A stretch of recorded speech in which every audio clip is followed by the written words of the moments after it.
যে মানুষটা একসময় বাংলাদেশের পুরো পুলিশ বাহিনীর সর্বোচ্চ দায়িত্বে ছিলেন, যিনি ছিলেন দেশের সবচেয়ে ক্ষমতাধর কর্মকর্তাদের একজন, সেই বেনজির আহমেদকেই এবার দুবাইয়ে গ্রেফতার করা হয়েছে। কিন্তু কিভাবে দেশের সাবেক আইজিপি পৌঁছে গেলেন আন্তর্জাতিক পুলিশের মোস্ট ওয়ান্টেড তালিকায়? বহুদিন ধরেই তাকে ঘিরে চলছিল আলোচনা, বিতর্ক আর নানা অভিযোগ। অবশেষে সেই নাটকীয় অধ্যায়ের নতুন মোড়। সাবেক পুলিশ মহাপরিদর্শক বেনজির আহমেদকে দুবাইয়ে গ্রেফতার করেছে স্থানীয় পুলিশ, আর এই প্রক্রিয়ায় সহযোগিতা করেছে আন্তর্জাতিক পুলিশ সংস্থা ইন্টারপোল।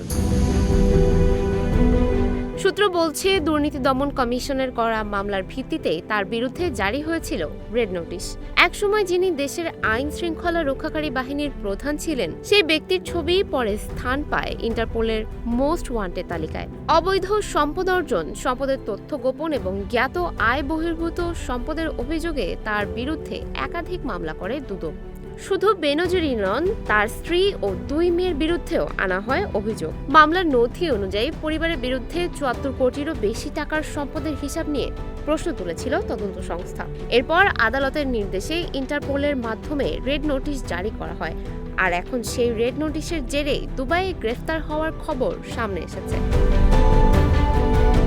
সবচেয়ে আলোচিত বিষয় হলো, একসময় যিনি অপরাধীদের গ্রেফতারের নির্দেশ দিতেন, আজ তাকে গ্রেফতারের খবরে সরগম পুরো দেশ।